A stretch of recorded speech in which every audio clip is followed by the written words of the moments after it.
From this video you will find who were the first Europeans to discover Australia, how long it took to explore each shore of the new continent, and how the British managed to be the first to establish a colony here. Terra Australis, in Latin, Southern Land, was first a hypothetical continent since the antiquity, and which appeared on maps between the 15th and the 18th centuries. Its existence was not based on any survey or direct observation, but rather on the idea that the continental land in the northern hemisphere should be balanced by land in the southern hemisphere. This theory of balancing land has been documented as early as the 5th century on maps by Macrobius, who used the term Australis on his maps.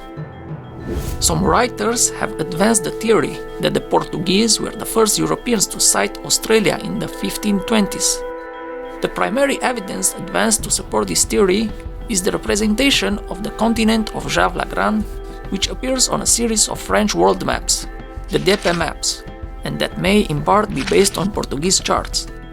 However, most historians do not accept this theory, and the interpretation of the DP maps is highly disputed. The first known landing in Australia by Europeans was in 1606 by Dutch navigator Willem Janszoon on Australia's northern coast.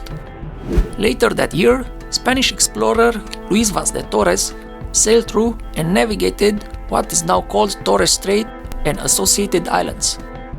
In 1619, Frederik de Houtman and his crew were the first Europeans to sight the land of the Australian coast near present-day Perth. In 1623, Jan Carstenszoon arrived near the Cape York Peninsula and the Gulf of Carpentaria, where he saw some local indigenous Australian inhabitants. Carstenszoon described them as poor and miserable-looking people who had no knowledge of precious metals or spices. In 1642, Abel Tasman was the first known European explorer to reach New Zealand and the islands of Fiji and Tasmania, which he named Van Diemen's Land after Antonio van Diemen, Governor General of the Dutch East Indies. He mapped the north coast of Australia, making observations on the land, which he called New Holland. William Dampier was the first Englishman to set foot on the Australian mainland, on the 5th of January 1688, when his ship the Cygnet was stranded in King Sound. While the ship was being quarantined, he made notes on the fauna and flora and the indigenous peoples he found there. He made another voyage to the region in 1699 before returning to England. He described some of the flora and fauna of Australia and was the first European to report Australia's strange large hopping animals. Other European explorers followed until the famous voyage of Lieutenant James Cook.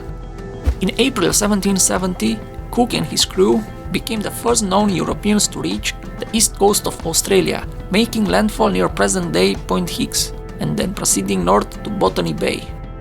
Over the next several months, Cook and his crew mapped the coastline and made contact with the indigenous peoples of Australia. Sydney Parkinson, a Scottish botanical illustrator and natural history artist, compiled a vocabulary of the Gugu Yimitir language, including the word kangaroo. The expedition continued northward along the Australian coastline, narrowly avoiding shipwreck on the Great Barrier Reef. Cook returned to London with accounts favoring colonization at Botany Bay, now in Sydney. The first fleet of British ships with more than 1,400 people arrived at Botany Bay in January 1788 to establish a penal colony, the first colony on the Australian mainland.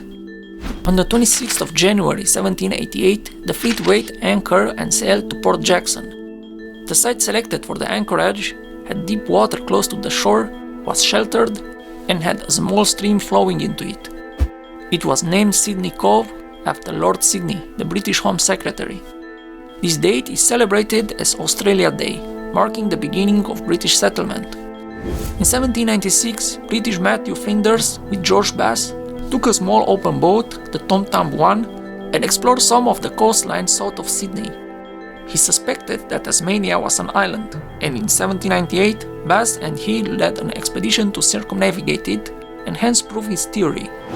The sea between mainland Australia and Tasmania was named Bass Strait. One of the two major islands in Bass Strait was later named Flinders Island. Flinders popularized the naming of the new continent after Terra Australis, seeing that there was no probability of finding any significant landmass anywhere more south than Australia. The old name, New Holland, continued to be used semi-officially and in popular usage as the name for the continent until at least the mid-1850s.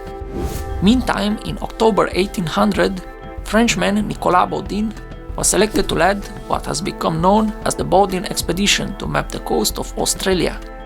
He reached Australia in May 1801, being the first to explore and map a part of the southern coast of the continent. According to researchers from the University of Adelaide, during this expedition, Baudin prepared a report for Napoleon on ways to invade and capture the British colony at Sydney Cove. In 1811, Louis de Freycinet published the first map of the full outline of Australia, based on the Baudin expedition. In the decades that followed, the British established other colonies on the continent, and European explorers ventured into its interior. Aboriginal people were greatly weakened and their numbers diminished by introduced diseases and conflict with the colonies during this period.